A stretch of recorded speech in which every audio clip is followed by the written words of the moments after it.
নমস্কার।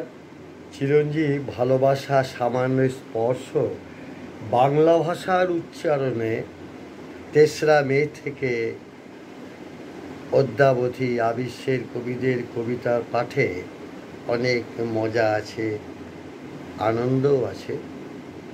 ১২-১৪ ঘন্টা পূর্বেও যে কবির কণ্ঠের সাথে আমার পরিচয় ছিল না, যে কবির কবিতা পাঠ আমি করছি এখন, এইরকম ঘটনা প্রায় দিন আমার জীবনে ঘটছে।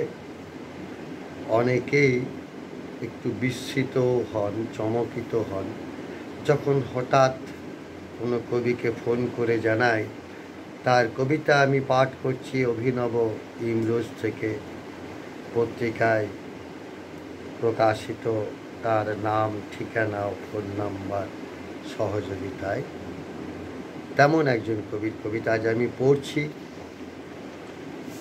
রাজস্থানের কন্যা, বর্তমানে মুম্বাই নিবাসিনী নির্মলা দোশীর কবিতা অভিনব ইমরোজের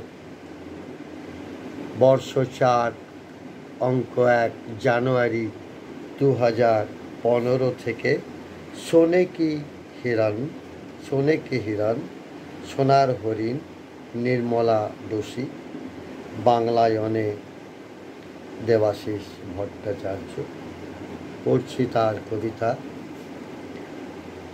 সোনার হরিণ, নির্মলা দোশী।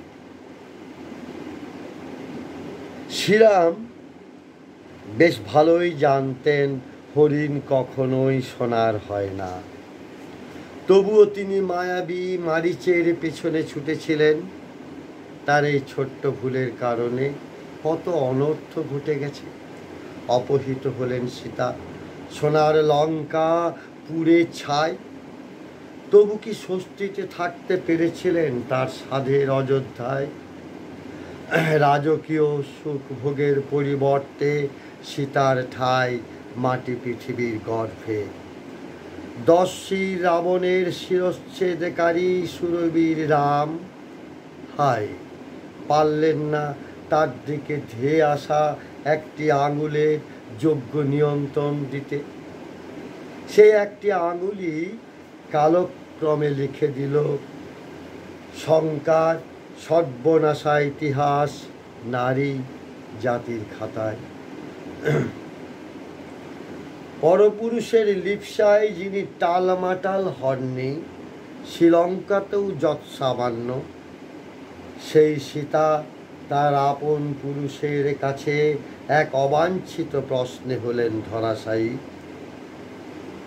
সীতা কি কখনো ভাবতে পেরেছিলেন শ্রীরামের মনেও থাকতে পারে তার জন্য বিন্দুমাত্র সন্দেহ?